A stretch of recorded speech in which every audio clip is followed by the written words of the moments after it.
রাজধানীর পূর্ব জুরাইন নুরানিয়া হাফিজিয়া মাদ্রাসা ও এতিমখানা ২০২৪ শিক্ষাবর্ষের বার্ষিক পরীক্ষার পুরস্কার বিতরণী এবং ২০২৫ নতুন শিক্ষাবর্ষের বই বিতরণী অনুষ্ঠানের সভাপতিত্ব করেন প্রফেসর ডাক্তার রফিকুল ইসলাম। অনুষ্ঠানে স্বাগত বক্তব্য রাখেন হাজী হান্নান চৌধুরী, জেকরুল ইসলাম মানিক, মঞ্জুরুল ইসলাম উজ্জ্বল, নুরানী জামে মসজিদের মোতাল্লি মোহাম্মদ আজিজুর রহমান, আব্দুল আওয়াল খন্দকার, শামসুল ইসলাম, সৈয়দ মাসুম রানা, নজরুল ইসলাম পাঠান, সৈয়দ মোহাম্মদ মনির প্রমুখ।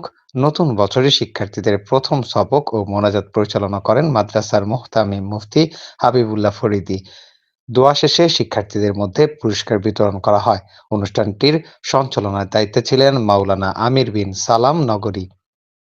রাজধানীর পূর্ব জুরাইন থেকে আমাদের সহকর্মী আউয়াল খন্দকারের ভিডিও ও তথ্যচিত্রে বিস্তারিত।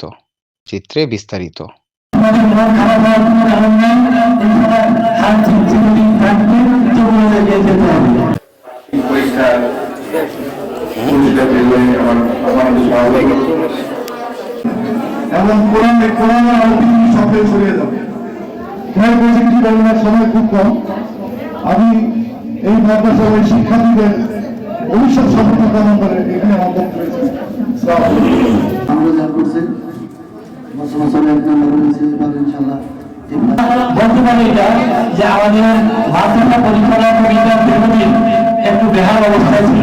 তারা হয়তো একটু সাধারণভাবে পরিকল্পিত একটা প্ল্যান নিয়ে এগোতে পারে, এটা আমার দৃষ্টিভঙ্গি বলবো।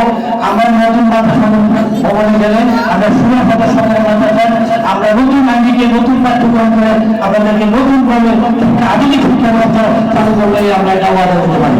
এই জন্য সার্বিকভাবে নিয়ে তারপরে আমরা মহল্লার সন্তান মহল্লার কেউ আত্মীয় আপনাদের মধ্যে আমাদের একটা হক আছে, এই মাধ্যমে আপনাদের বাচ্চাদেরকে আমাদের পড়াবেন। এই দাবিকে নিয়ে আপনাদেরকে আবার অনুরোধ করবো, তারা ভর্তি অন্যায় উত্তর ভর্তি হয়ে যাবেন এবং যারা হয়নি তাদের কোনো সমস্যা